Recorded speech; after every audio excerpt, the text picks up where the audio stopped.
নমস্কার বন্ধুরা, আপনারা দেখছেন সরকারি সংবাদ ইউটিউব চ্যানেল। বন্ধুরা, এই মুহূর্তে সবথেকে বড় খবর হলো যে যুদ্ধ শুরু হয়ে গেছে। হ্যাঁ বন্ধুরা, আপনারা হয়তো ইতিমধ্যে জানতে পেরেছেন যে রাশিয়া ও ইউক্রেনের মাঝে একটি ভয়ানক যুদ্ধ শুরু হয়ে গেছে। আর বন্ধুরা, বিশেষজ্ঞ মহল থেকে এইমাত্র জানিয়ে দেওয়া হলো যে এই যুদ্ধই তৃতীয় বিশ্বযুদ্ধ শুরু হতে চলেছে।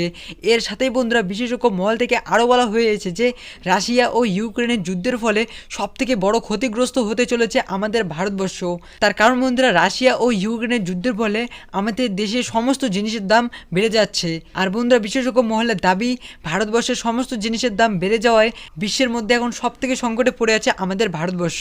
তো আসুন বন্ধুরা, এবার আমরা জেনে নিই যে রাশিয়ার রাষ্ট্রপতি কি বলেছে এই যুদ্ধের বিষয়ে। তো দেখুন বন্ধুরা, এখানে পরিষ্কারভাবে লিখে দেওয়া রয়েছে, রাশিয়া এবং ইউক্রেনের মধ্যে উত্তেজনা ক্রমাগত বাড়তে থাকায় বিশ্বের বাকি দেশগুলি এই সংকট কমিয়ে আনার আহ্বান জানিয়েছে।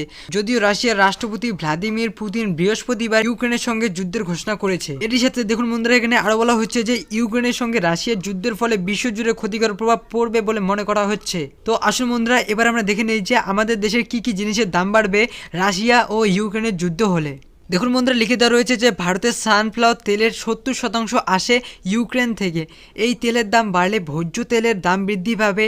এছাড়াও অপরিশোধিত তেলের দাম বৃদ্ধি পেলে বাড়বে এলপিজি গ্যাস এবং কেরোসিন তেলের দাম। এরই সাথে বন্ধুরা দেখুন, এখানে আরও বলা হচ্ছে যে বিদ্যুতের দাম বৃদ্ধির ফলে বিদ্যুৎ উৎপাদনের দামও বৃদ্ধি পাবে, যার ফলে গ্রাহকদের জন্য বিদ্যুতের বিল বৃদ্ধি পাবে।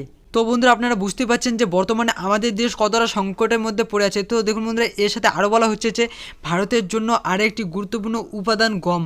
এই যুদ্ধের ফলে গমের দামের প্রভাব পড়ার সম্ভাবনা রয়েছে। রাশিয়া এবং ইউক্রেনের উভয় দেশেই বিশ্বের দুটি বৃহত্তম গম উৎপাদনকারী দেশ।